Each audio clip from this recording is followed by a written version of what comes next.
A millionaire CEO thought his life was under control, until he found twin girls and a baby in an alley, and they refused to let him walk away.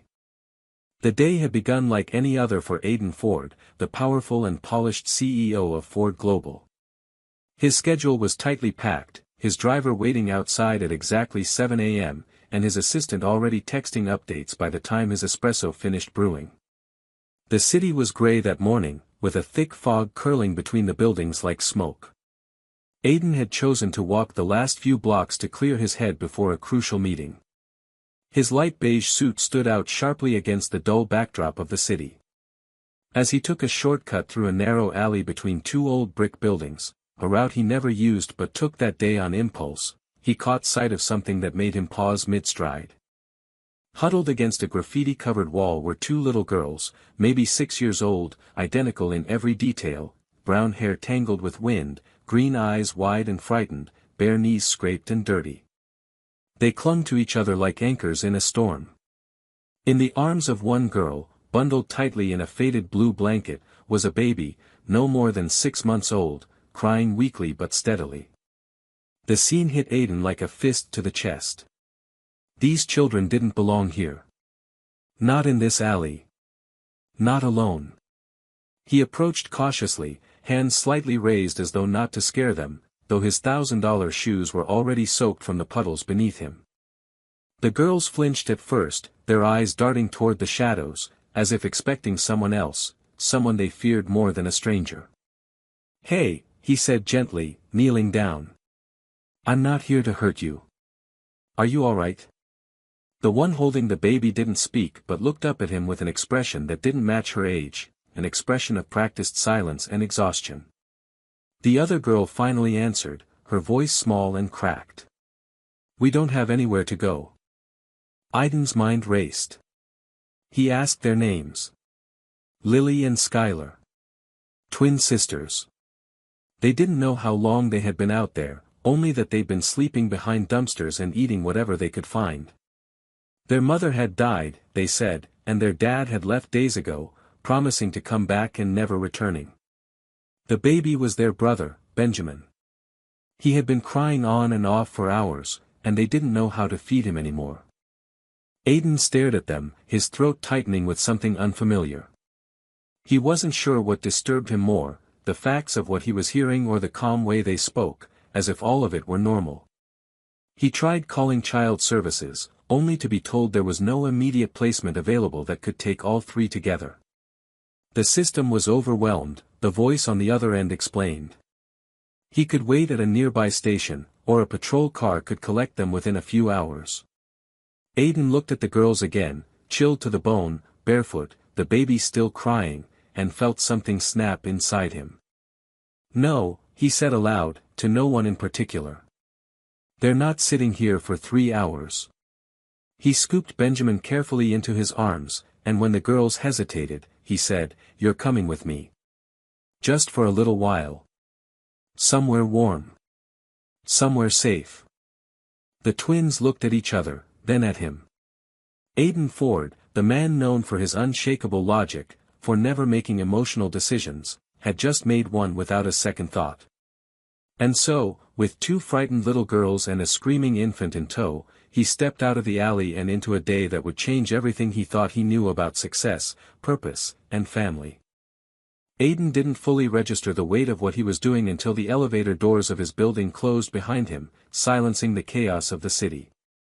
The ride up to the top floor felt unusually long, though it lasted less than a minute. He stood there in his spotless suit, cradling a 6-month-old baby whose cries had quieted only slightly. Beside him, Lily and Skylar stood stiff and silent, their eyes darting around the sleek mirrored walls, their small hands clenched into the fabric of their worn clothes. They looked completely out of place, and he knew it. His penthouse, with its glass walls, minimalist design, and pristine floors, had never welcomed children before.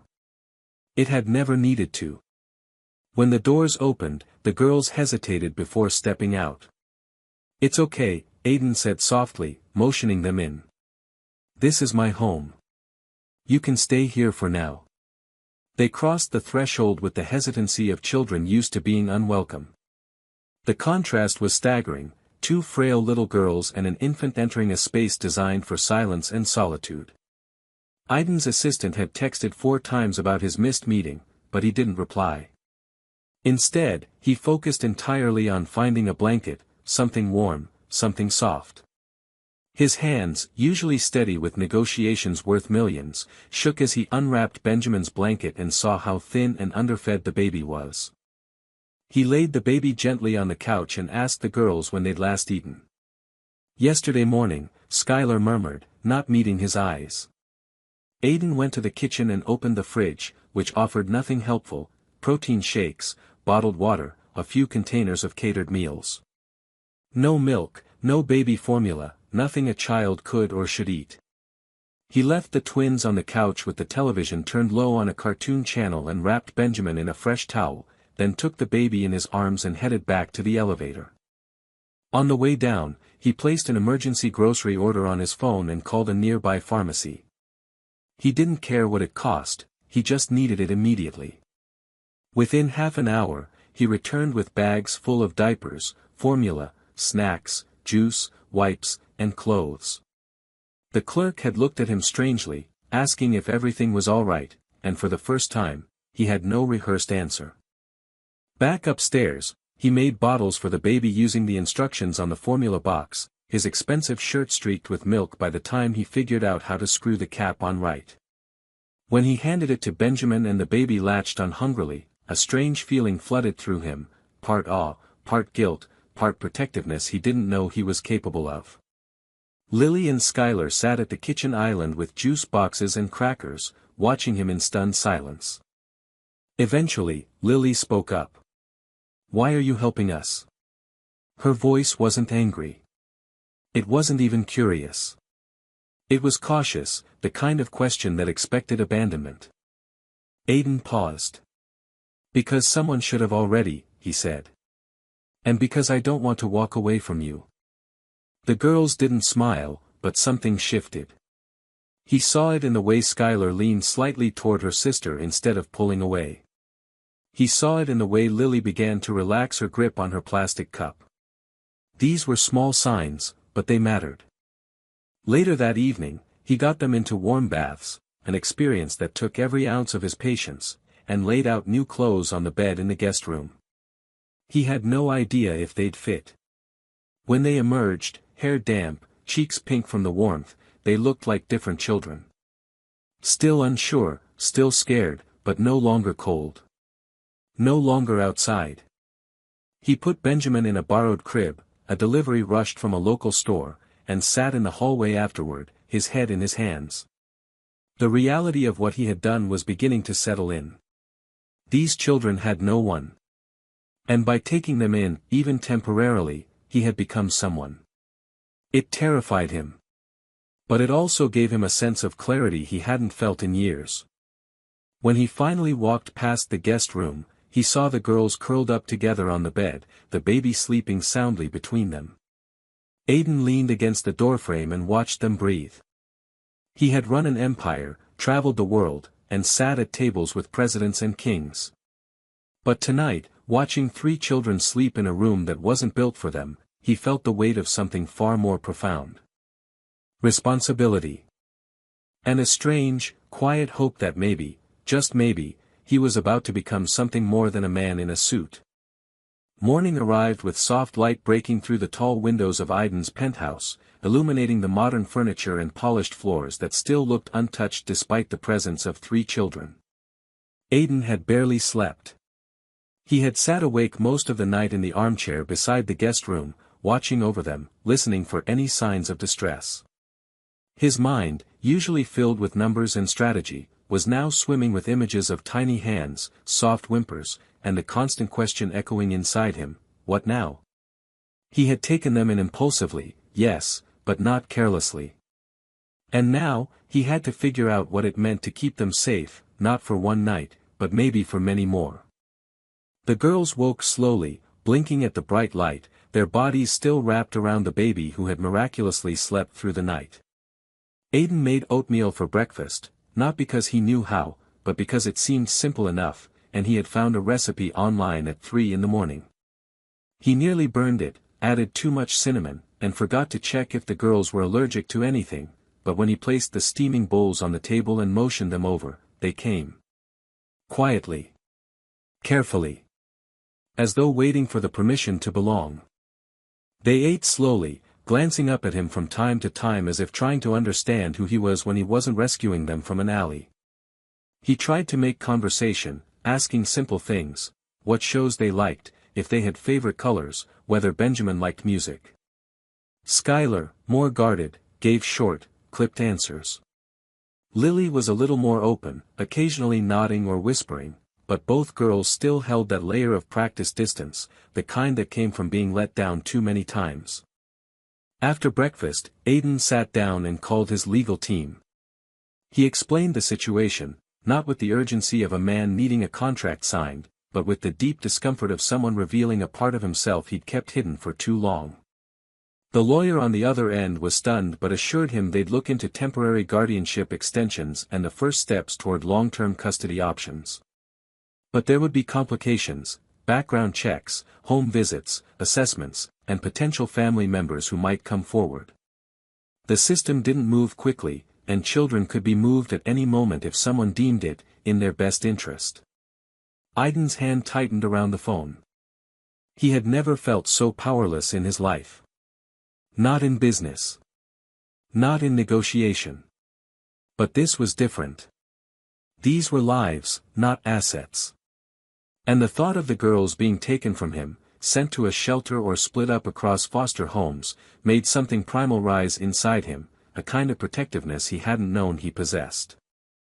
By mid-morning, he took them to a pediatric clinic. The doctor was kind, gentle, and visibly surprised when Aiden introduced himself as just trying to help them for now. Benjamin was underweight but healthy. The girls were behind on vaccinations but otherwise physically okay. Psychologically, however, the doctor gave Aiden a long, meaningful look and said, "They've clearly been through a lot.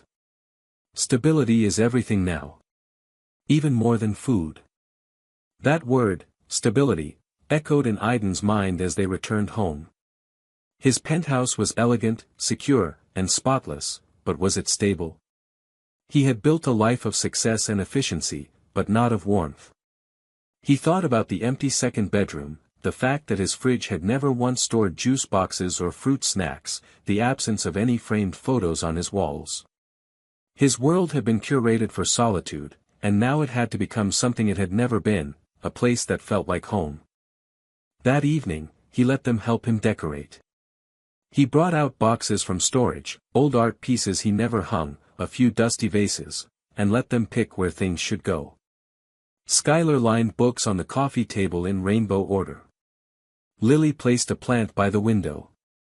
They giggled when Aiden fumbled while hammering a hook into the wall and shouted in triumph when they hung up their first drawing, a lopsided house with 3 stick figures and a very round baby. Later, as they curled up on the couch in pajamas too big for them, Aiden read aloud from a children's book he'd downloaded in desperation. His voice was stiff at first, unsure, but the rhythm began to come. And when he looked over and saw both girls resting their heads on either side of him, eyes heavy, bodies finally relaxed, he felt something strange and grounding. He had once thought power was control.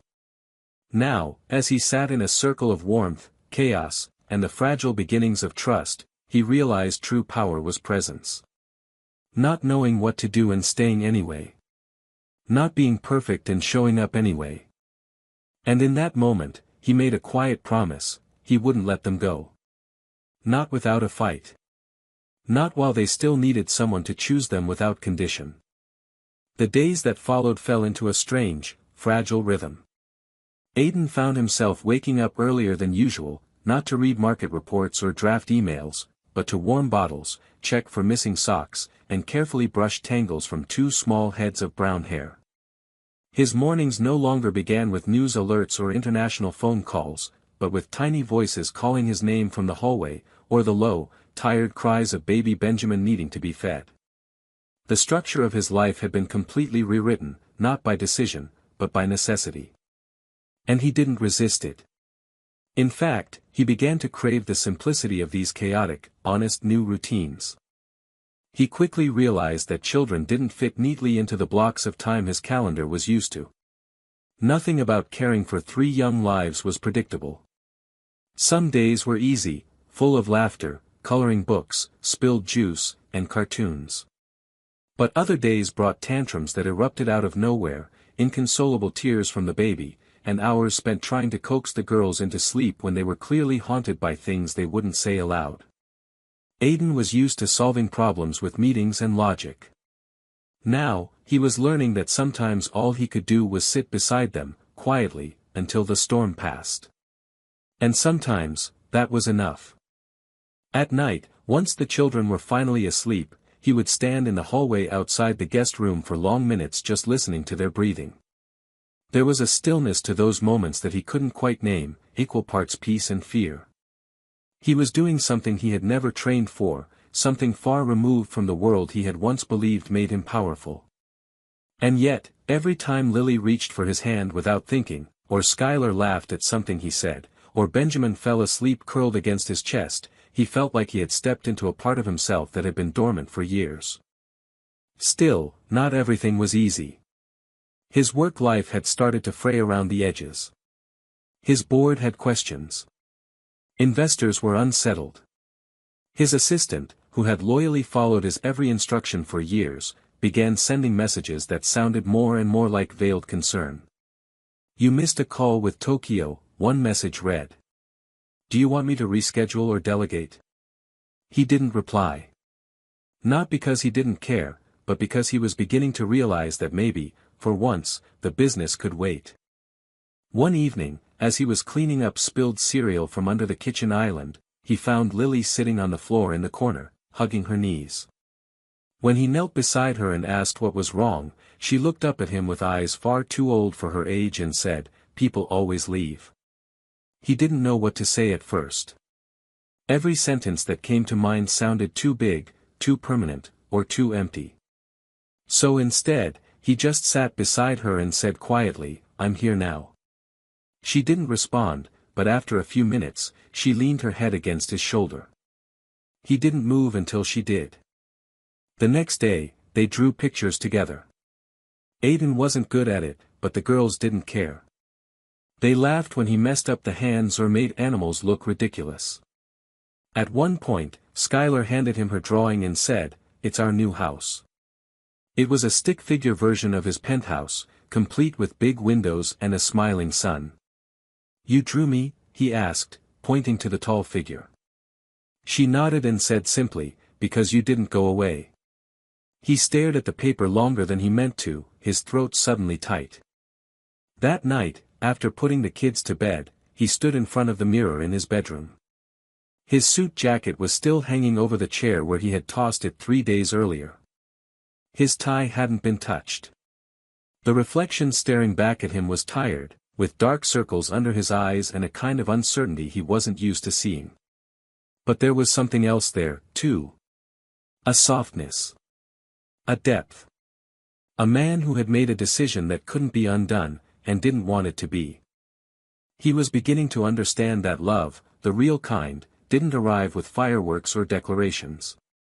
It came in the quiet choices, the steady presence, the willingness to be there, even when you didn't have all the answers. And as he turned off the lights and walked back to check on the children one last time before sleeping, he realized that he had already crossed the threshold. He wasn't just temporarily helping anymore. He was becoming theirs. And maybe, just maybe, they were becoming his too. The following week brought with it a fresh wave of decisions Aiden never thought he would be making in his life, not about stocks or mergers or strategic acquisitions, but about pediatricians, school enrollment paperwork, proper formula types, and how to convince 2 traumatized 6-year-olds to brush their teeth before bed without turning it into a small war. For the first time in over a decade, Aiden canceled an entire day's worth of meetings, not because of illness, not because of a sudden market drop, but simply because Lily had woken up crying and refused to let go of his hand. Something in her sobbing clung to his spine long after the sound faded. He told his assistant to reschedule everything. When she protested, he just said, "Something more important came up," and hung up without explanation. He spent that day with them in the apartment, doing what he now referred to in his head as the quiet work, helping Skylar with basic reading exercises on a tablet, feeding Benjamin strained carrots, and folding laundry that didn't belong to him but now felt just as much his responsibility as anything else. He discovered that Skylar hated loud noises, that Lily preferred to sleep with a light on, and that Benjamin would fall asleep instantly to the sound of the washing machine if you left him tucked in on the couch nearby. These weren't extraordinary revelations, but to Aidan, they were the beginnings of knowing, not managing, not controlling, but truly knowing people he was starting to care for more than anything else in his life. At one point in the afternoon, Skylar handed him a drawing she had been working on all morning. It showed 4 stick figures, 2 girls, 1 baby, and a tall man in a light brown suit. Above them was a big heart, and underneath, in crooked block letters, she had written the word ours. Aidan sat with it for a long moment. He wanted to ask her if it meant what he thought it meant, but the way she looked at him, waiting and hopeful, told him she already knew that he understood. He put the drawing on the refrigerator door with a magnet and didn't care how out of place it looked next to the clean lines and steel surfaces of his kitchen. By the end of the week, he met again with his lawyer to discuss the formal steps necessary for foster care certification and the eventual path to legal guardianship. The lawyer listened patiently as Aidan listed every detail he had documented: medical visits, their schooling history, the trauma indicators. Aidan had compiled it all in a spreadsheet, complete with color-coded sections and links to support articles he had read. At the end of the meeting, the lawyer leaned back and said, "You're not doing this like a project, Aidan. You're doing it like a father." The words didn't land right away. They echoed later, as he walked home alone, echoing louder in his chest with every step. The legal process wasn't fast. The state needed to investigate. Background checks had to be updated. Social workers would visit the home to determine if the children were being raised in a healthy environment. Aidan was told multiple times that the children could be relocated if a blood relative was found. He tried to prepare himself for that possibility, but every time he looked at Lily falling asleep with her head on his arm or Skylar braiding his tie around her doll like it was a scarf, he felt that quiet sense of panic bloom again in his chest.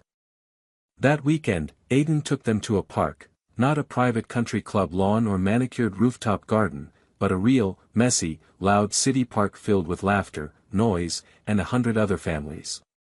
It was a crisp fall afternoon. The leaves had begun to turn, and there was a smell of roasted peanuts and damp earth in the air. The girls clutched his hands nervously at first but eventually let go when they saw the playground. Within minutes they were climbing, running, sliding, and for the first time in weeks, Aidan saw them without the weight of fear in their faces. He sat on a nearby bench with Benjamin in a carrier against his chest, watching them like his life depended on it. When a woman sitting nearby struck up conversation, asking how old his daughters were, Aidan hesitated for half a second before saying, "They're 6. It was the first time he said it that way. Not, "2 girls I'm helping" or "children staying with me temporarily." Just, "they." His daughters. The woman smiled and said he looked tired. He smiled back and admitted, "I am. But it's a good tired."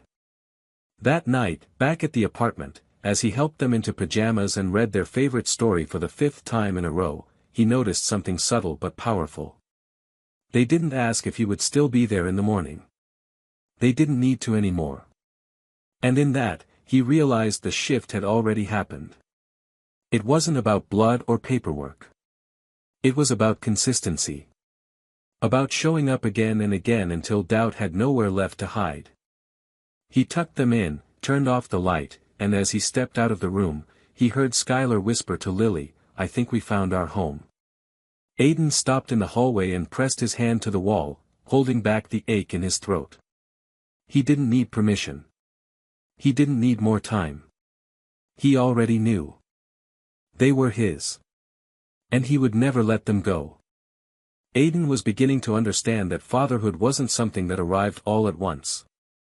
It crept into the spaces between tasks, grew in the quiet sacrifices, and settled into the small, unexpected moments that no one else would ever notice.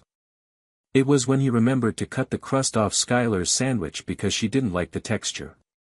It was when he stayed up reading parenting forums at 2 in the morning, searching for ways to soothe a teething baby without medication. It was in the way Lily started leaving her drawings on his desk before heading to school, trusting he'd notice, and that it would matter. These weren't grand gestures, but they stitched together something real. Something lasting. Every weekday morning began with chaos, but Aiden learned to find rhythm in it. The sharp, rigid order of his previous life, where every second was scheduled and every meeting mapped, had softened into a new kind of structure, one that revolved around brushing teeth while dodging spilled cereal, braiding tangled hair before the school bus arrived, and making sure Benjamin had enough clean onesies to get through the day. It was exhausting in a way no boardroom ever was, but it gave back something priceless. At night, when the apartment was finally still, Aiden didn't miss the silence of his old life. He missed the noise.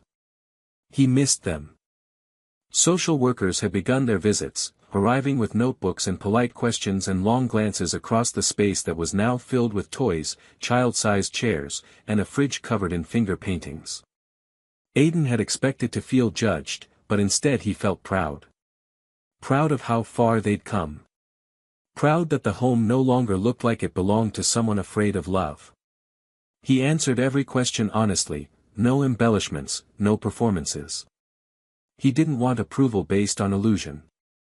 He wanted it built on truth. One morning, Lily woke up with a fever. Aiden called off work immediately and spent the entire day on the couch beside her, wrapping her in blankets, cooling her forehead with a damp cloth, and reading her favorite book over and over until she finally drifted off. He hadn't cancelled a full day's responsibilities in years, not even for himself, but this time he didn't hesitate. There wasn't a single doubt in his mind that she came first. Watching her breathe, cheeks flushed with heat, he realized how terrified he would be if he ever had to let her go. That kind of love didn't ask for permission. It simply took root. Skylar had become more attached too, though she showed it differently. She didn't always ask for affection, but she watched him constantly. Every move he made, every time he poured milk or zipped a coat, she tracked it like it meant everything. It was only when he found a folded note on his desk, written in shaky letters that read, "Thank you for not leaving," that he realized how much she still feared it. He sat down that night and wrote her a letter back, just a few lines, simple words, telling her that he was here and he wasn't going anywhere. He placed it on her nightstand. She didn't mention it the next morning, but she held his hand all the way to school. The legal process moved slowly. There were endless forms, interviews, and background checks, and always the looming fear that somewhere, a distant relative might appear and lay claim to the children. Aiden had prepared for that. He knew it could happen. But knowing it didn't make it any easier to imagine. He had become a man who used to fear failure in business.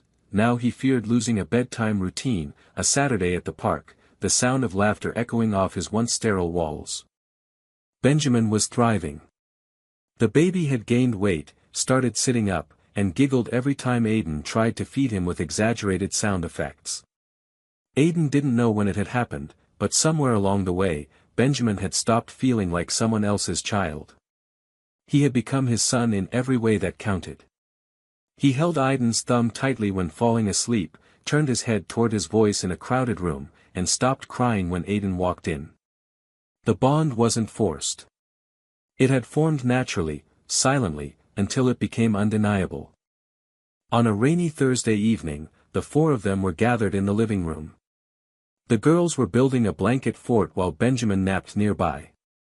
Aiden was on the floor with them, holding pieces of the fort in place while Skylar gave instructions like a miniature architect. Suddenly, Lily paused and asked, "Are we going to stay here forever?" Her voice wasn't afraid, it was hopeful, but hesitant, like she wanted to believe it but needed to hear it out loud. Aiden looked at her and didn't blink. "That's the plan," he said. "If you want to." She nodded and continued building the fort. Skylar smiled without saying anything. It was enough. That night, after they'd all fallen asleep, Aiden stood alone in the quiet of the living room, surrounded by small socks and stuffed animals and empty juice cups. He picked up Skylar's drawing from the fridge, the one with the big heart and the word ours, and stared at it again. The word meant something different now. It meant belonging. It meant future. It meant that whatever was coming, they would face it together. He didn't know what the next few months would hold. There could still be obstacles. But the doubt had faded. He had already made his choice. They were his children. His family. And no court or circumstance would ever change what they had built together, piece by imperfect piece. Winter settled over the city in slow, heavy waves. The mornings came later, the light weaker, and the wind sharp enough to steal your breath. But inside Aiden's apartment, warmth had become more than just temperature. It lived in the details now, in the way the living room was cluttered with toys, in the laundry baskets filled with mismatched socks, in the little smudged fingerprints left on the window panes by curious hands trying to catch snowflakes. What had once been a sterile, high-rise fortress for a man who prided himself on detachment had evolved into a living, breathing home. The quiet had been replaced by bedtime songs, tantrums, laughter, and the daily hum of life with 3 children. It had been nearly 3 months since Aiden had found the children in that alley. The legal process was still crawling along, but something deeper and more powerful had already shifted. They no longer saw each other as strangers who were thrown together by circumstance. They were now a unit. The girls started calling him Dad without any grand moment or ceremony. It began one night when Lily whispered it accidentally as she was falling asleep. Aiden didn't react right away, afraid that acknowledging it might make her take it back. But when Skylar started using it too, more casually, almost testing the word, he felt something unspoken settle into place. He didn't ask them to call him that. They chose it on their own. That was what made it real. Benjamin had just turned 8 months old. His cheeks were fuller, his eyes brighter, and he had started to babble more, stringing together nonsense syllables as though he were trying to catch up to his sisters. He pulled himself up on furniture now, wobbling dangerously but determined, and always let out a victorious squeal when he managed to stand. Aiden found himself watching these milestones with the kind of quiet awe he used to reserve for market victories or prestigious awards. This felt different. More honest. More earned. The girls had begun to open up about their past in fragments, usually without warning. Sometimes it came in the middle of a game, when a particular word or action would trigger a memory. Other times it happened at night, when the lights were off and their defenses were down. They never spoke much about their parents. What little they said hinted at neglect and a kind of slow abandonment that had shaped them more than any single traumatic moment. Aiden never pushed them to share more. He just listened. And he was always there the next day, doing exactly what he had done the day before, showing up. His company had finally forced a decision. The board, while sympathetic to his personal life, had made it clear that his ongoing absence was affecting operations. They offered him a compromise: step down as CEO but remain chairman of the board with a flexible schedule. It would be a public gesture, they said, a way to show he still had influence. Aiden didn't even hesitate. He accepted the offer within the hour, then left the office for the last time, not with a sense of loss, but with unexpected relief. He walked out into the snow-covered street, called the nanny to check on the kids, and went to pick up groceries like any regular father preparing dinner on a Tuesday night. That weekend, the social worker assigned to their case made an unannounced visit. Aiden was elbow-deep in cookie dough with Lily while Skylar was coloring nearby and Benjamin was gnawing on a soft toy on the floor. The apartment was messy, loud, and chaotic. The social worker observed them quietly, took a few notes, asked the girls how they were doing. They responded with ease, almost proudly showing her their favorite corners of the apartment: the bookshelf, the plant they were helping grow, the little drawer in the kitchen filled with their own forks and plates. At the end of the visit, the woman looked at Aiden and said softly, "They're not just surviving here. They're thriving." He didn't respond with a polished answer. He simply nodded and swallowed the emotion building in his throat. That night, after the kids were asleep, Aiden sat on the couch in the dim light of the kitchen, a cup of tea cooling in his hands.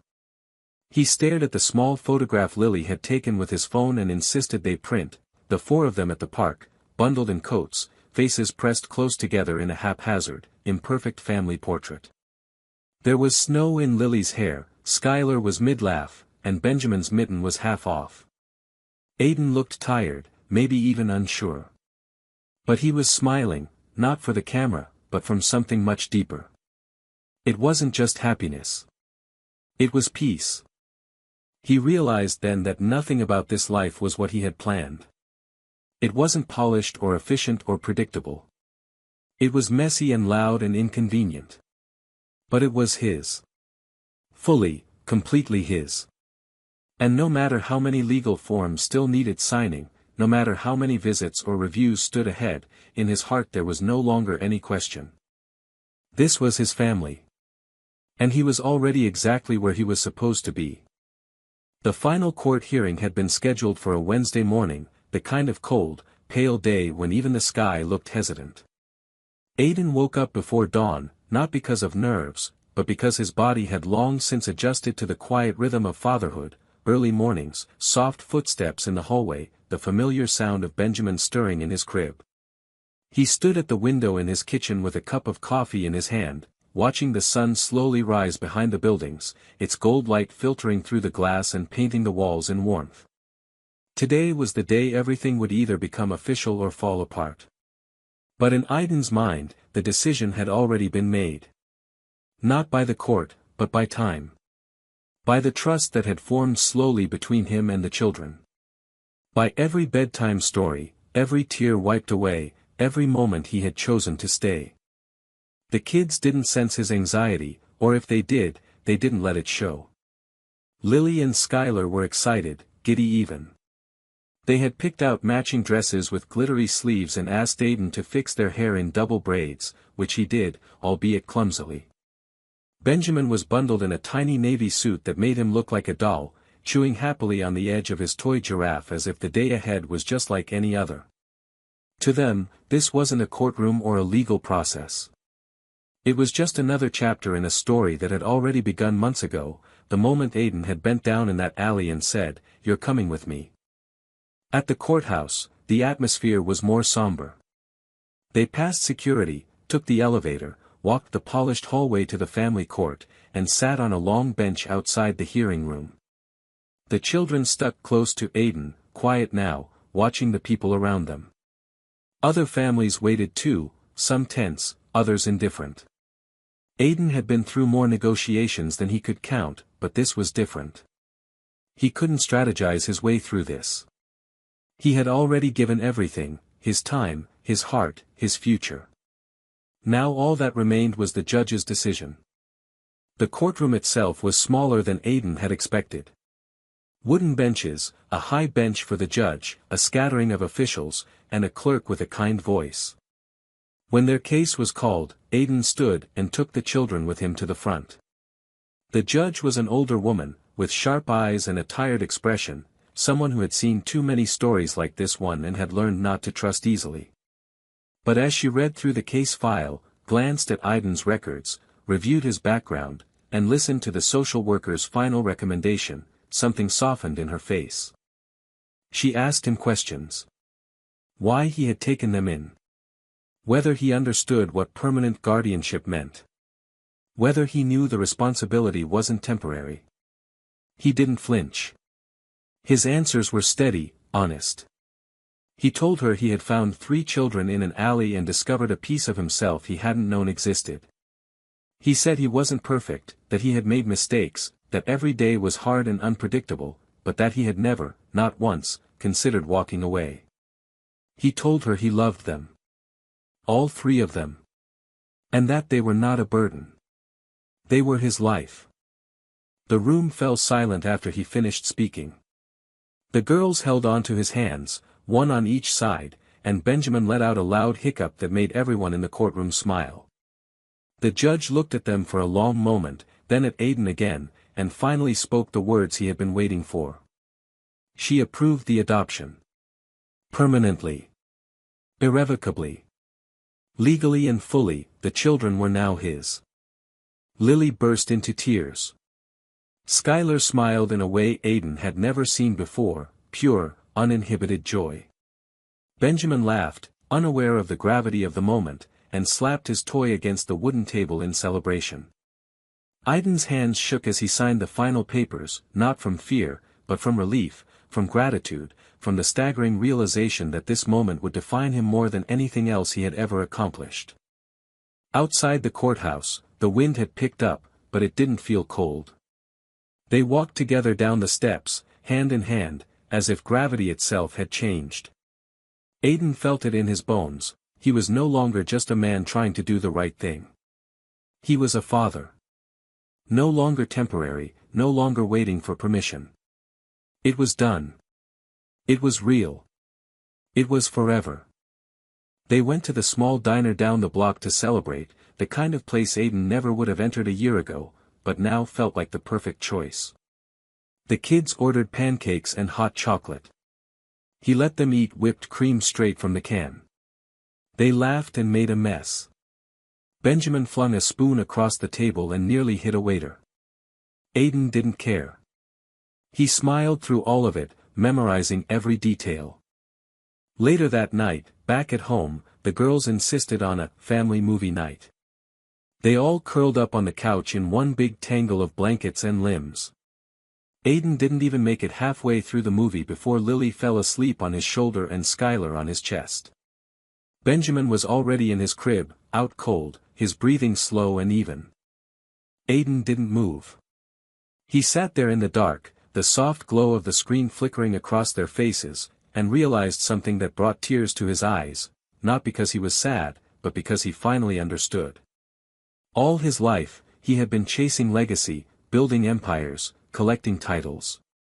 But this warmth, this weight of tiny bodies leaning into him, this quiet, ordinary night, that was his legacy. Not a corporation. Not a building with his name on it. But a life rebuilt from the broken places. He had found his purpose not in the place he was going, but in the people who had walked into his life when he least expected them and taught him how to stay. The ending of this story is not just heartwarming, it's transformative. What began as a chance encounter in a cold alley becomes a deeply human journey about healing, identity, and love chosen freely rather than inherited by blood. Aiden's evolution from a detached, high-powered CEO into a devoted, emotionally present father is handled with realism and tenderness. His change doesn't come from dramatic declarations or overnight epiphanies, but through small, honest decisions made in everyday moments, showing up for nightmares, learning how to braid hair, burning breakfast and trying again. What makes the ending powerful is its restraint. The adoption doesn't solve everything, it doesn't erase the children's trauma or Aiden's fears, but it affirms a truth the story has been building toward from the very beginning: family isn't something you find. It's something you choose, again and again, even when it's inconvenient, even when it's hard. Especially when it's hard.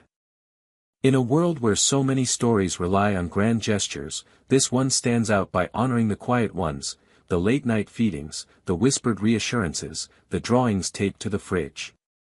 It's these small acts of love that create real transformation. And by the final scene, when Aiden finally sees his legacy not in a skyscraper or a balance sheet, but in the children asleep on his shoulder, we feel not just resolution, but deep emotional truth. This story reminds us that the most life-changing moments rarely announce themselves with fanfare.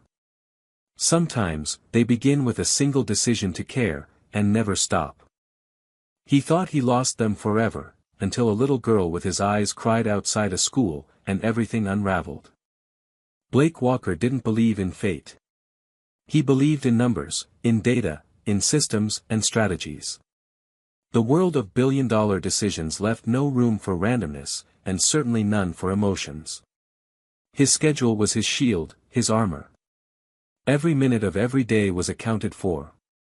So when his driver took a wrong turn and dropped him 2 blocks from his meeting, Blake was irritated, but not alarmed. He tightened his tie, glanced at his watch, and decided to walk. It was a quiet street lined with trees and old buildings, unremarkable, forgettable. But what he saw next would change everything. He heard a soft, broken sound, almost like a bird whimpering. Curious despite himself, he turned his head and saw her. A little girl, barely 5 years old, sat alone on the curb outside a school gate. She was wearing a white cotton dress and tiny shoes scuffed from use. Her dark hair was braided neatly, and on her back hung a small red backpack that looked far too heavy for her. She held a crumpled tissue in one hand and rubbed her eyes with the other. Her cheeks were flushed, and her lips trembled with every quiet sob she tried to suppress. For a moment, Blake hesitated. He had meetings to attend, deadlines to chase, a life built on efficiency and distance. He had no business interfering. But something about her stopped him. Maybe it was how small she looked against the giant school building, or maybe it was the way she tried so hard not to cry. He approached slowly, aware of how imposing he must seem in his tailored suit and polished shoes. He knelt down beside her, softening his voice. "Hey, are you okay? Did something happen?" The girl startled a little but didn't back away. She sniffled and looked up at him with wide blue eyes, eyes that struck something deep in his memory, though he couldn't place it. She clutched her backpack tighter and said in a trembling voice, "My mom didn't come. She always comes. But today, she didn't." Blake felt something shift inside him. "Do you know your address?" he asked gently. She shook her head. "I forget. It's not far, I think. But I don't know the way." He sat on the curb beside her, loosening his tie without thinking. "That's okay. We'll figure it out. What's your name?" She wiped her nose with the sleeve of her dress and whispered, "Lily. Lily Moore." The name hit him like a punch to the chest. Moore. Julia Moore. It was impossible. No, unbelievable. Yet here she was, this small, scared child with dark hair and piercing blue eyes, saying the name that he hadn't heard aloud in 5 years. A name he'd once loved. A name he had tried to forget. He forced his voice to stay steady. "And your mom, her name's Julia?" Lily nodded and looked at him with pure innocence, unguarded and trusting. "Do you know her?" Blake's mouth went dry. He didn't know what to say. Didn't know how to process what his mind was screaming at him. Julia had disappeared from his life without a word all those years ago. He'd searched for her briefly, then bitterly given up. He never knew why she left or where she went. He never knew she had a daughter. A daughter who might be his. He looked back at the child, his hands suddenly cold. "Yes," he said quietly. "I think I do." Blake stood there for a moment, utterly still, his mind reeling with thoughts that had no shape. Everything inside him, his instincts, his training, the disciplined layers he had spent a lifetime building, cracked just a little. He looked at Lily again. Her tiny frame, the streaks of dried tears on her face, her trembling fingers wrapped around the strap of her backpack. She wasn't just any child. She could be his. The weight of that possibility fell on him like a stone dropped into still water, sending ripple after ripple through everything he thought he understood about his life. He cleared his throat and forced himself to smile, though it felt like his face didn't quite know how. "Lily, would it be okay if I walk with you? Maybe we can find your house together." She hesitated, but then she nodded. "Okay. But what if my mom comes and I'm not here?" "I'll leave a message with the school, just in case," he said gently. "And we won't go far. You can help me remember which way to turn." She seemed to accept that, and together they began walking slowly down the sidewalk. She didn't talk much at first, just looked around anxiously, occasionally pointing to something familiar. Blake listened carefully, prompting her gently, trying not to overwhelm her. With each passing step, the knot in his stomach tightened. He kept thinking about Julia. About the way she'd left without explanation, without warning, disappearing like a ghost. He had convinced himself it was because of something he'd done, or hadn't done. At the time, he was too absorbed in building his company, too ambitious, too emotionally unavailable. She had deserved more. He just never realized how much more until now. After nearly 20 minutes of wandering through residential streets, Lily stopped in front of a small one-story house with peeling paint and a rusted gate. "This is it," she said. "That's our door." Blake scanned the modest house. It was quiet. No sign of movement inside. The curtains were closed, and the front steps were empty. He rang the doorbell. Nothing. He knocked, waited, then knocked again. Still nothing. A flicker of unease rose in his chest. "Does your mom have a phone?" he asked. Lily nodded. "But she said it broke yesterday. She was going to fix it after work." Blake crouched beside her. "Do you know if a neighbor has a spare key?" She shook her head. His instinct screamed that something was wrong. He hesitated for only a second before pulling out his phone and dialing emergency services. While he explained the situation to the dispatcher, Lily sat down on the steps and rested her chin on her knees. She looked so small, so uncertain. Paramedics arrived within minutes, followed by a police officer. They knocked, then forced the door open. Blake stood frozen at the threshold, heart pounding. The living room was neat but sparse, minimal furniture, toys tucked into a corner, dishes in the sink. And then, through the hallway, they found her. Julia lay on the bedroom floor, pale and unconscious, barely breathing. Time collapsed around him. He rushed forward instinctively, his voice hoarse as he called her name. The paramedics gently pulled him back as they began their work. Oxygen. IVs. Fast, controlled movements. Blake couldn't tear his eyes away. He hadn't seen her in 5 years, and now here she was, fragile and silent, like a fading memory come back to life. "She's alive," one paramedic confirmed. "But she's dehydrated, possibly febrile. We're taking her in." Blake turned to Lily, who stood in the doorway, clutching the frame with both hands. "Is Mommy okay?" she whispered. He walked over, knelt beside her, and placed his hand gently on her back. "They're going to help her. She's going to get better." The police officer asked who he was, and Blake hesitated for just a breath before answering, I'm a family friend." It wasn't a lie. It also wasn't the full truth. They let him ride in the ambulance. Lily sat beside him, her small hand wrapped around 2 of his fingers. She didn't cry. She didn't ask many questions. She just held on, as if she sensed that something massive had just shifted in her little world and that somehow, this man beside her, this stranger, was no longer a stranger at all. As the ambulance sped through the city lights toward the hospital, Blake stared out the window with 1,000 questions swirling in his mind. He didn't know why Julia had left. He didn't know why she never told him about Lily. But now, none of that mattered more than one thing: she was in danger, and her daughter might be his. And no matter how much time had passed, he knew deep in his gut, he wasn't going to lose them again. The hospital corridor was bathed in artificial light, sterile and humming with quiet urgency. Blake sat on one of the plastic chairs near the emergency wing, his elbows resting on his knees, hands folded, eyes fixed on the floor in front of him.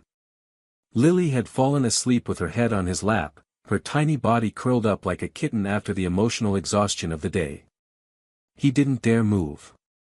Every time he looked down at her, he felt a rush of something unfamiliar, protective, raw, and deeply unsettling. He wasn't used to this kind of vulnerability, especially not directed at someone so small and so connected to a life he had let slip away. A nurse came out and spoke his name quietly. He looked up sharply, eyes wide, instantly alert. She told him Julia was stable but unconscious, her vitals improving, and they believed the cause was a severe viral infection combined with exhaustion and dehydration. It wasn't life-threatening anymore, not with treatment, but she would need rest and monitoring. Blake exhaled for the first time in what felt like hours. He thanked the nurse and asked if Lily could stay with him for the night, explaining gently that the girl had no other family nearby. After a pause, and perhaps recognizing the emotion behind his calm voice, the nurse nodded and arranged a small cot in a nearby private waiting room. Later that night, when Lily was tucked under a thin hospital blanket and finally resting, Blake stepped out into the hallway and leaned against the wall. His reflection in the glass across from him was worn and unfamiliar. The controlled, polished man he had spent years building was starting to unravel. He couldn't stop thinking about Julia, how she had survived alone, how she had kept this secret, how close she had come to dying without ever letting him know he had a daughter.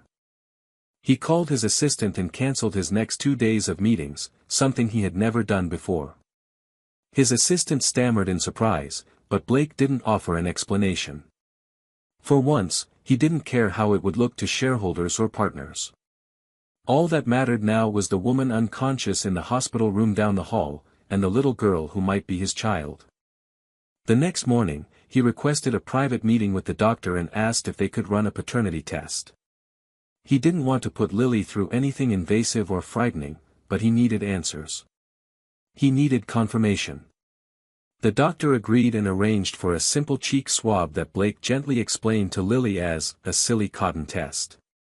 She accepted it without fear, though she asked if her mom would be okay again. He promised she would. The wait for the results was excruciating. In the meantime, Blake sat by Julia's bedside every moment Lily was asleep. He couldn't bring himself to talk to her just yet, not with her eyes closed and her face pale under the soft hum of the monitors. But he watched her. He remembered her laugh. He remembered how stubborn she could be when she believed in something, how her hands used to trace invisible shapes in the air when she spoke about dreams and ideas that didn't yet exist. He remembered how she used to make tea late at night and drink it while barefoot, leaning against the window in his old apartment. Now she looked so fragile. But she was alive. And if fate had brought Lily to him like this, then maybe, just maybe, it wasn't too late to make something right. 2 days later, the doctor handed him the envelope in silence. Blake walked down the hallway with it, his heart hammering so hard he could barely breathe. He sat down, opened it slowly, and scanned the paper until he found the words that made everything go still. Paternity confirmed, 99.99%. He read it twice, then folded it carefully, placing it in his jacket pocket as if it were made of glass. He sat there for a long time, not moving, not even thinking. Just feeling. He was a father. Of a daughter who didn't know yet that her whole life had changed. Of a child who had spent 5 years believing her father was dead. And now he had to figure out how to tell her the truth, not in a way that would shatter her world, but in a way that would start rebuilding something new. He didn't have a plan for that. But he knew this much, he wasn't going anywhere. Not this time. It was nearly evening when Julia finally opened her eyes. The room was dimly lit, the rhythmic beeping of the heart monitor a soft reminder of reality. She blinked slowly, adjusting to the light and the unfamiliar surroundings. Her body felt heavy, and her throat was dry, but her first thought wasn't about herself, it was about Lily. She tried to sit up, but her body protested. The movement, however slight, triggered the sensors, and within moments a nurse entered the room. Julia's voice was barely a whisper when she asked where her daughter was. The nurse smiled gently and told her Lily was safe, that she was nearby, and that someone had brought her to the hospital just in time. When Julia asked who, she didn't expect the answer. "His name is Blake Walker," the nurse said. "He's been here every day. He said he knew you." Julia felt her breath catch. Blake. She hadn't heard that name aloud in 5 years, not since she left everything behind. Her mind raced even as her body felt weak. Had he really found them? Had Lily met him? She was flooded with questions, and guilt surged through her like a wave. She closed her eyes, remembering the last time she saw him, his sharp suit, his tired eyes, his voice focused more on expansion and projections than on connection or love. She hadn't left out of spite, but out of necessity. Back then, he was lost in his ambition, and she couldn't raise a child in that kind of loneliness. Hours later, when she had the strength to sit up and sip water, the door opened quietly. Blake stepped inside, hesitant at first, holding a cup of coffee in one hand and a folded paper in the other. He looked different, still put together, but not flawless. His face showed the wear of sleepless nights, and in his eyes there was something she had never seen before, vulnerability. Julia didn't speak first. Neither did he. For a long moment, they just looked at each other, the air thick with everything unspoken. Finally, he stepped closer, setting the coffee down on the tray beside her. "You look stronger," he said softly. "I feel like I got hit by a truck," she murmured. "But I'm alive." He nodded and handed her the paper. She unfolded it slowly, and her hands trembled as her eyes moved across the words. The DNA test. There was no need for her to read all of it, she knew what it would say.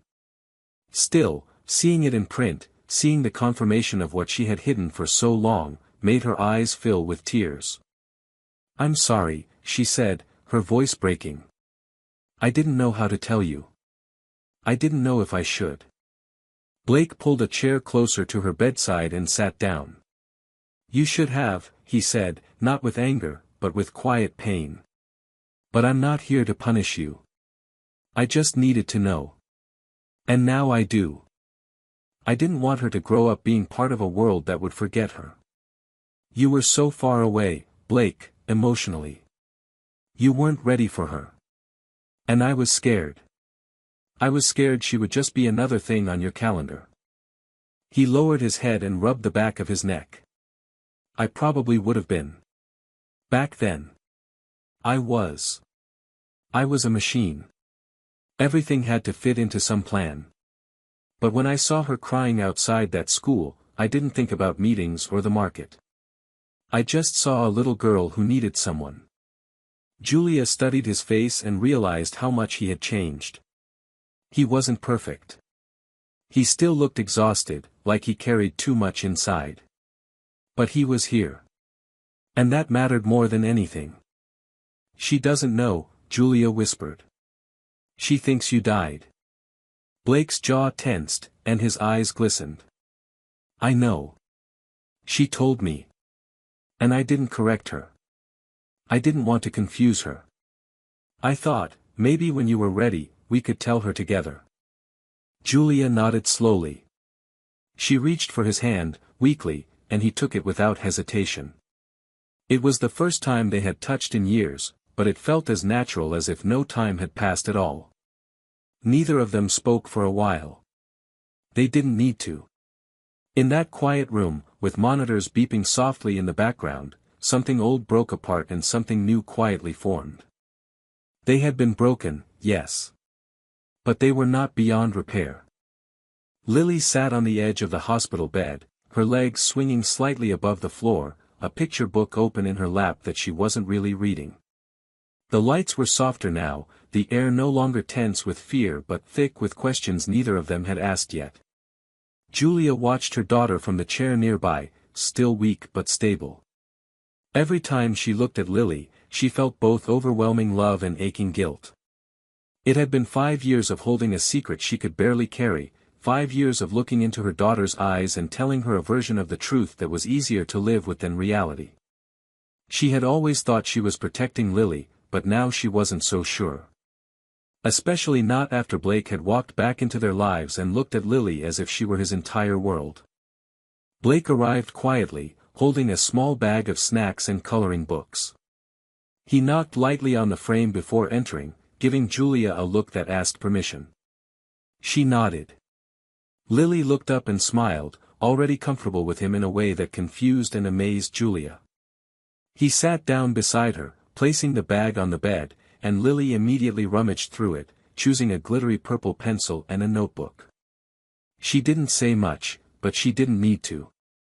Her comfort around Blake was growing every day. There was no resistance, no distrust, just a quiet curiosity and instinctive ease that couldn't be taught. Julia leaned her head back and closed her eyes briefly. Blake turned to her, his voice low. "We should tell her soon. Not just who I am. The truth. All of it. I know, she said, still not opening her eyes. But how do you tell a 5-year-old that the man she thought was gone forever is sitting next to her drawing unicorns? He didn't have an answer. Neither of them did. That night, after Julia had fallen asleep again, Blake stayed with Lily in the hospital room. He read to her, laughed with her, and helped her build a makeshift fort out of spare blankets and chairs. It wasn't anything extravagant, just the kind of thing kids remember when they feel safe. As he tucked her in, Lily looked at him and said, "You're not like the dads in my stories. They're always wearing superhero suits or flying. But you're here every day. Even when it's boring. That's better." Blake felt something shift in his chest. It was one of those comments that sounded innocent, but meant everything. It was then he knew he couldn't wait much longer. She deserved the truth, and if it came from him, he had to say it with care. He didn't want to be just a name or a sudden presence. He wanted to be her father in every real way. The next morning, Julia sat Lily down beside her on the bed. She looked nervous but calm, her hands gently smoothing her daughter's hair as she began to speak. "Sweetheart," she said carefully, "do you remember how I used to tell you that your daddy couldn't be with us?" Lily nodded, a little frown appearing on her face. "Because he went to the sky." Julia blinked, swallowed hard, and glanced at Blake, who sat quietly a few steps away. "That wasn't true," she said slowly. "I told you that because I didn't know how to explain something really grown up and complicated. But the truth is, he's right here." Lily turned to Blake, her eyes wide and confused. "You're my daddy." He nodded, emotions tightening in his throat. "Yes. I am." For a long moment, Lily just stared at him. Then she looked back at her mom, trying to connect the dots in her mind. "But, why didn't he come before?" Blake got up and walked over, kneeling so he was eye level with her. "Because I didn't know about you," he said gently. "I didn't know I had the most amazing little girl in the world. But now I do. And I want to be here. Every day. If you let me." She didn't answer right away. She simply leaned forward, wrapped her small arms around his neck, and held on. Not tightly. Not dramatically. Just honestly. That was all the answer he needed. The weeks that followed moved with a strange rhythm, somewhere between recovery and rediscovery.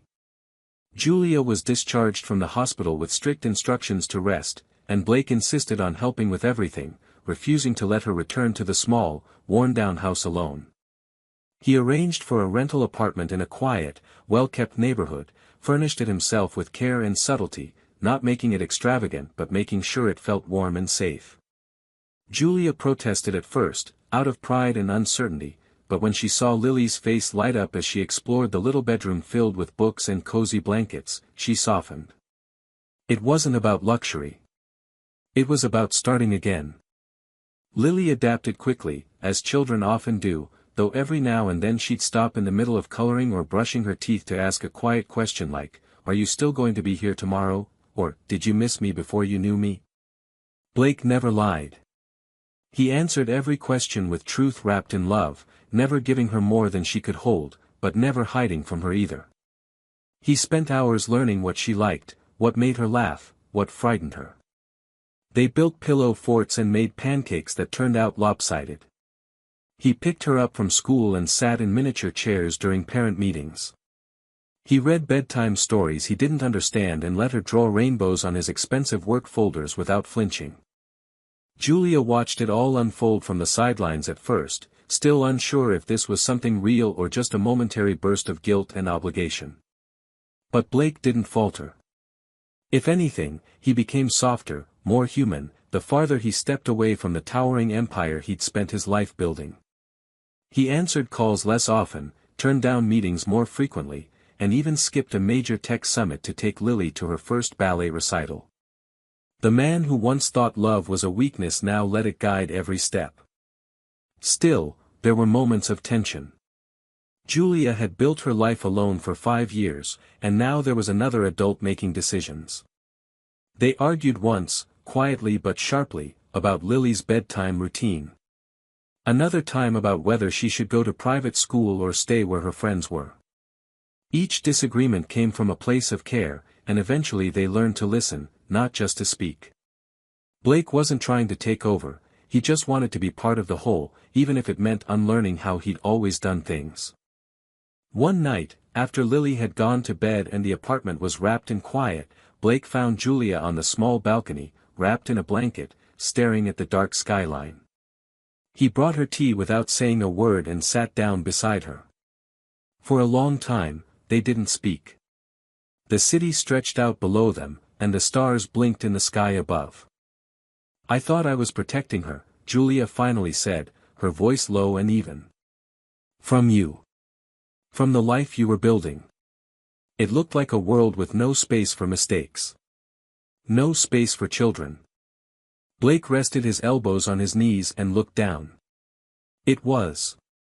Back then. She used to ask me why other kids had dads and she didn't," Julia whispered. "I'd tell her all families are different. But I never believed it when I said it." He reached over and gently touched her hand. "You did the best you could. And now, I want to do the same. I don't want to make up for lost time. I want to be present for every moment ahead." Julia turned to him, eyes searching his. "And what about us?" He held her gaze. "One step at a time. I'm not asking to go back. I'm asking to move forward, whatever that means, for you, for her, for us." For the first time in a long time, she didn't feel like she had to carry everything alone. And she didn't answer with words, just leaned her head against his shoulder, letting the silence between them speak for something fragile but real. Something beginning again. As spring settled over the city, something shifted quietly within the lives of all three of them. The apartment, once just a temporary space for healing, began to feel more like a home. There were drawings taped to the refrigerator, mismatched socks in the laundry basket, and stacks of children's books beside Blake's laptop on the kitchen table.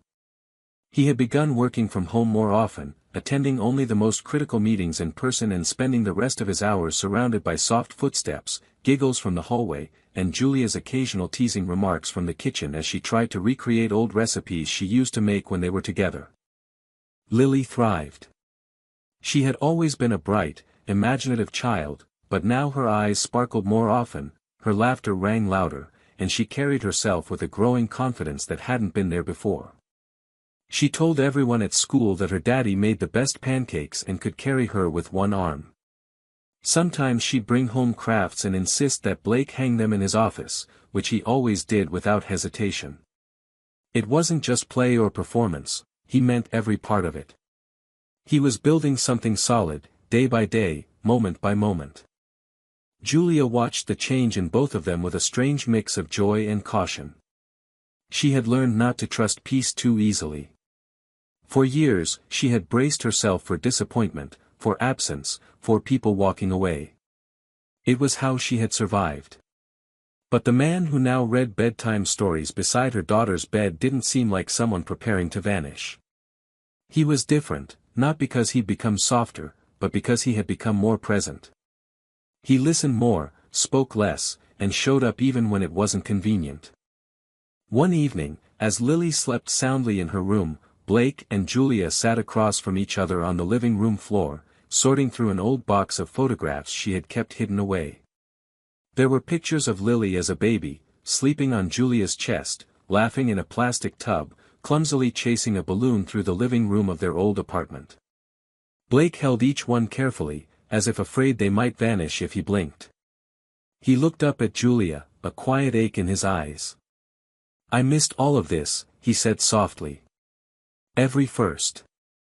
Every little thing. I don't know how to live with that." Julia leaned back on her hands, her voice calm but firm. "You don't have to live with it. You just have to live beyond it." It was a simple sentence, but it struck him deeply. There was no judgment in her tone, no accusation, just truth and grace wrapped together. They sat for a long time like that, lost in memory and possibility, surrounded by small snapshots of a life that had once seemed impossible to share. As April turned into May, Blake began making quiet plans. Not grand gestures, not elaborate declarations, just small, consistent decisions that would mean something real. He called his lawyer and updated his will to include Lily. He opened a savings account in her name and began setting aside time each week that was solely for her, no work interruptions, no phones. He also began speaking more openly with Julia about the future, not pressuring her, but including her in the idea of it. One night, as they walked together through a quiet neighborhood after dinner, Lily skipping ahead of them chasing fireflies, Julia reached for his hand and held it without a word.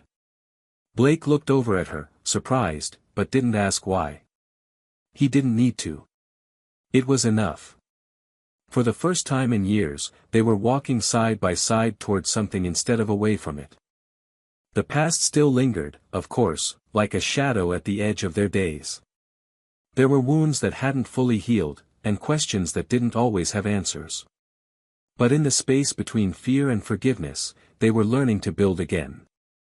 Not a perfect family, not a flawless story, but a life stitched together by choice, not circumstance. And that, Blake thought as Lily ran back and threw her arms around both of them at once, was something worth holding on to. Summer arrived slowly, warming the city with golden mornings and soft, endless evenings. The air felt different, lighter, more forgiving, as if even the world around them had decided to soften its edges. Blake could feel the change in every corner of their lives.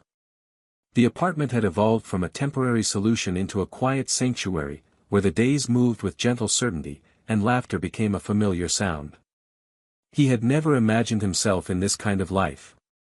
For years, success was measured by deadlines, earnings, and power. Now, it was in Lily's smile when he helped her brush paint across construction paper, in the way Julia quietly leaned into him during family movie nights, in the peaceful silence that came when all three of them sat at the dinner table with nothing urgent to say. One evening, after Lily had gone to sleep, Blake stood at the window of their apartment and watched the lights of the city shimmer like stars fallen to earth. Julia came up behind him, resting her head against his back. They didn't speak at first. There was no need. Some silences were full, not empty. He turned eventually and reached into his jacket pocket, pulling out something small and carefully folded. When he opened his hand, she saw it, a paper crane. Not perfectly shaped, a little uneven, as if folded by someone with large hands and very little practice. Julia laughed softly, remembering the time she used to make them for him when he was buried in stress and pressure. A silent wish for calm. He had never believed in such things back then. But now, he looked at her with eyes that were no longer guarded and said, "I made this after Lily's first school play. I don't know what I'm doing half the time, but I know I want to keep doing it, with both of you." It wasn't a proposal, not exactly. It was a confession, a promise, a new beginning. Julia didn't answer with words. She simply took the crane, turned it gently in her fingers, and placed it on the windowsill beside the one she had made years ago and secretly carried with her across every move, every hard year. Weeks passed, and with them came a rhythm that felt less fragile and more like something permanent. Blake began involving Lily in the smaller rituals of his life, teaching her to make pancakes the way she liked, letting her pick out his ties before meetings, sometimes even letting her sit quietly in his office as he worked, her little legs swinging from a chair too big for her. She'd sit with headphones on, coloring or building puzzles, every now and then glancing up at him with a look that made everything he once thought important fall away. One Saturday morning, they packed up their things and visited the small beach Julia used to talk about when they were young and foolish and had nothing but dreams. It was the first time the three of them had taken a trip together. Lily ran through the sand barefoot, shrieking with delight, and Blake chased her until they both collapsed into laughter. Julia watched them from a blanket nearby, her heart full and aching at the same time. That night, they sat around a fire pit behind a rented cottage, wrapped in blankets, sipping warm cider. Lily fell asleep between them, her head on Blake's shoulder, one of her hands loosely holding Julia's. Blake looked at Julia, the firelight dancing across her face, and said, "This is it for me. I don't need anything else. Not more money, not more titles. I just want more days like this." Julia smiled, tired but peaceful. "Then stop chasing everything else. You've already found what you were running from." The next few months only deepened what they had begun. They moved into a small house outside the city, with a garden Julia tended on weekends and a room Lily filled with drawings and plush animals. Blake stepped back from his corporate role, surprising the board and the world, and chose instead to invest in community projects, especially those supporting single parents. He didn't do it for reputation. He did it because he understood now what it meant to feel alone, and what it meant to be found again. One night, Julia found him sitting in Lily's room long after she'd fallen asleep. He was holding an old photo, one of Lily as a baby, and staring at it with an expression she couldn't quite place. She sat beside him and took his hand. "I missed her first steps," he whispered. Julia nodded. "Yes. But you'll be there for everything after." He turned to her, emotion raw in his eyes. "Do you really believe we can be a family after everything?" She answered without hesitation. "We already are." And they were. Not perfect. Not without shadows. But real. Forged in pain, found again through chance, and rebuilt with intention. In a world full of broken things, they had managed to make something whole. And that, more than any title or fortune, was Blake Walker's greatest success. This story's ending is a quiet triumph, one that doesn't rely on grand twists or perfect redemption, but on something deeper, earned forgiveness, emotional courage, and the slow rebuilding of trust. What makes the finale so satisfying isn't just that the family reunites, but that they grow into something new, flawed, but real. Blake doesn't erase the past, he chooses to rise above it. Julia doesn't forget her pain, she chooses to believe in a future. And Lily, innocent and wise in her own way, becomes the thread that binds them. In a world where so many stories end in distance and missed chances, this one dares to believe in second chances, not as miracles, but as choices. And that, I think, is what gives the ending its emotional weight. It's not perfect. It's better than that, it's human.